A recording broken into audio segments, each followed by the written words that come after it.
स्वागत है आप सभी का। और इस श्रृंखला में हम लोग पढ़ रहे हैं मैथमेटिक्स बहुत ईजीएस्ट वे से, बहुत ही सरल तरीके से।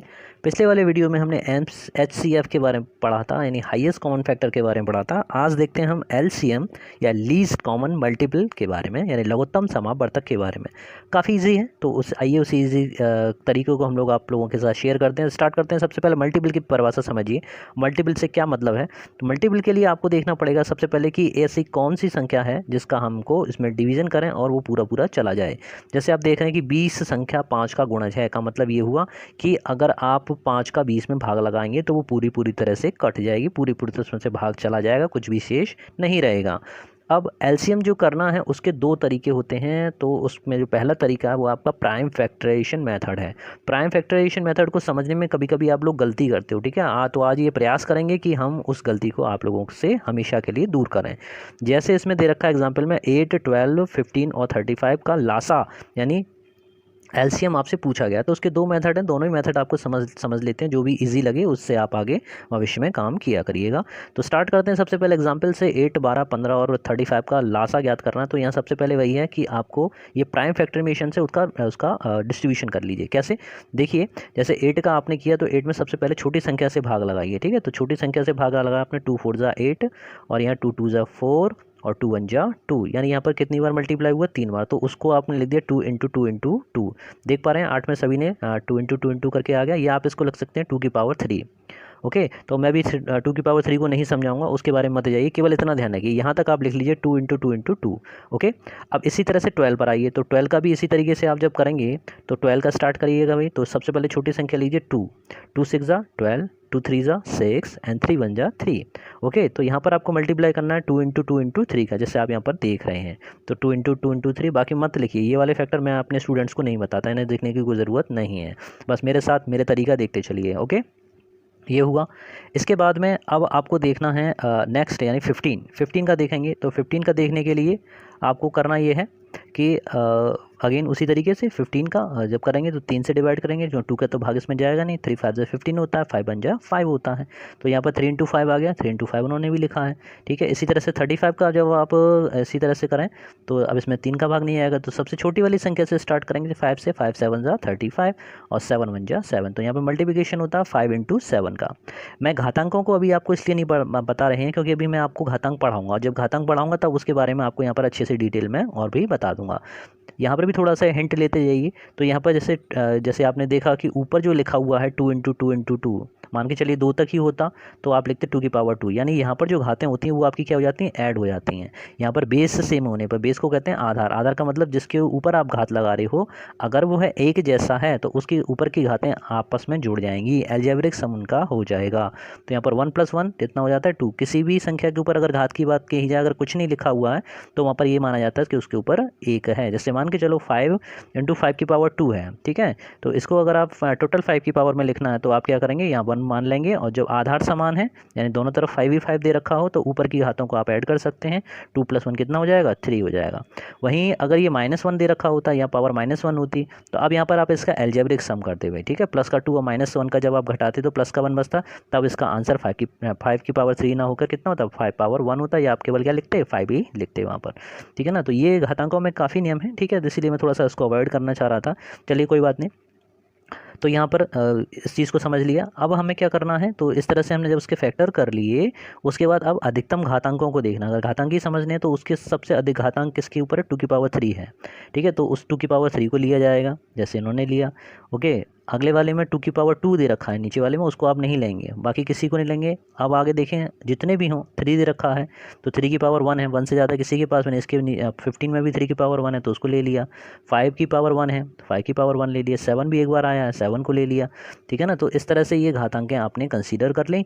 अब क्या करना है? अब इस सबका आपस में सिंपली मल्टीप्लाई करना है। तो 2 की पावर 3 को आप लिख सकते हैं 2 इंटू 2 इंटू 2, 3 बार मल्टीप्लाएंगे तो 8 आएगा। 8 इंटू 3 इंटू 5 इंटू 7 आपस में मल्टीप्लाई कीजिएगा तो 840 इसका आंसर होगा। अब अगर आप घातांक के रूप में ना समझें, ठीक है, तो मैं बता रहा हूँ उस तरीके से देखिएगा। अगर आप घातांक की तरह ना ले रहे हैं तो ये फैक्टर हटा दीजिए, ठीक है, इन्हें हटा दीजिए। अब क्या करना है? अब सबसे पहले आप देखिए कि पेयर किसका बनना है, ठीक है। तो ये 2 का एक पेयर बन गया, इस 2 के पेयर की जगह 1 लिख लिया। इस 2 का पेयर बनना है, इन दोनों की जगह पे 1 ले लिए।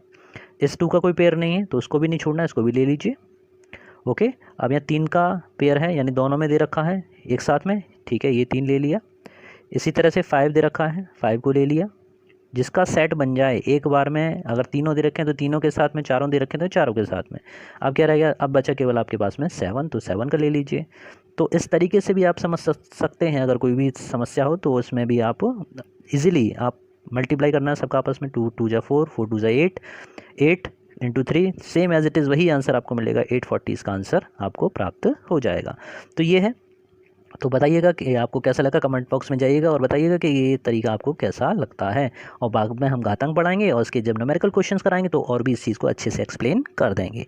आगे आते हैं, अब आता है डिवीज़न बाय प्राइम नंबर्स। तो डिवीज़न करने के लिए ये मोस्टली हम लोग यूज़ करते हैं और काफ़ी सरल भी होता है। तो इसमें जैसे आप देख पा रहे हैं कि सामने इसमें 24, 35, 48, 65 और 72 का लासा लेना है स्टार्टिंग में।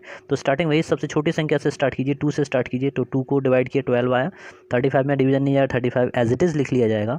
फिर हमने 48 लिया, तो 2 2 जा 4, 4 2 जा 8, तो 24 आया। 65 में डिवीज़न नहीं आएगा, कोई बात नहीं, उसे एज इट इज़ लिख लीजिए, जैसा वैसे लिख लीजिए, जिसमें भाग जा रहा हो उसको आप लिख लेंगे। तो 2 का 72 में भाग जाएगा 36 टाइम, 36 बार, तो 36 आपने यहाँ पर लिख लिया। अगेन देख लीजिए, फिर अगेन 2 का आप डिवाइड करिएगा, 2 6 जा 12, 35 को एज इट इज़ लिखेंगे, आपका 24 आएगा। 24 में फिर 2 से किया 12, 65 एज इट इज़। 36 पे देते हैं, 36 में 18 आएगा, 18 लिखा। फिर अगेन जा सकता है 2 से फिर सिया 2 3 6 और यहाँ पर 3 आया आपका। फिर 35 एज इट इज़, 2 6 12, फिर 65 और अगेन आपका 2 8 जा 2 9 जा 18, ठीक है ना। अब अगेन आप चाहें तो यहाँ पर 2 का दोबारा से दे सकते थे, उन्होंने 3 को ले लिया है तो कोई बात नहीं, ठीक है ना। आप चाहें तो स्टार्टिंग में ही ले लीजिएगा, स्टार्टिंग से लेके चलिए जब तक कि आपको 1 1 ना मिल जाए। आप 3 का नंबर ले लीजिए, 3 1 जा 3, 35 और 2 3 जा 6 और 3 3 जा 9।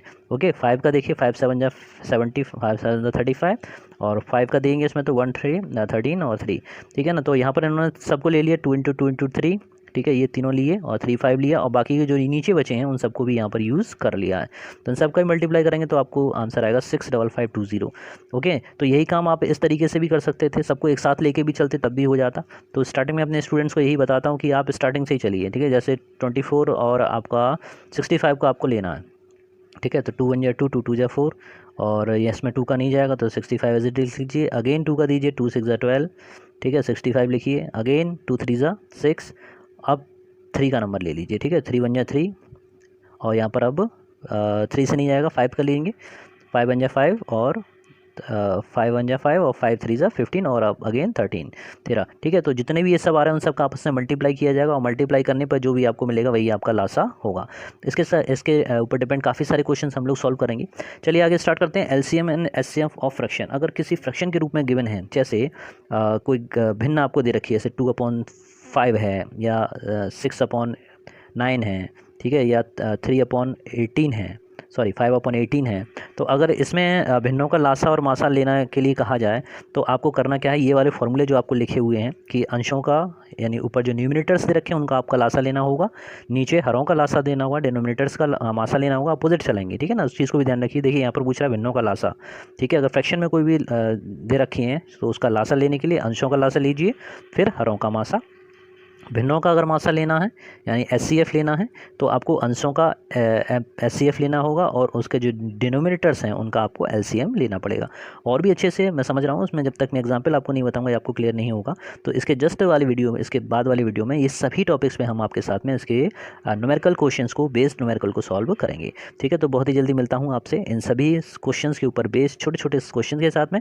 इनको आप नोट करके अपने जहाँ पर भी आप इन सब चीज़ों को नोट कर रहे हैं वहाँ पर अच्छे से बना लीजिएगा, लिख लीजिएगा, ठीक है। फिर मिलता हूँ, बने रहिए मेरे साथ में, मिलते हैं नेक्स्ट वीडियो में। तब तक के लिए जय हिंद, जय भारत। पढ़ते रहो, बढ़ते रहो, धन्यवाद।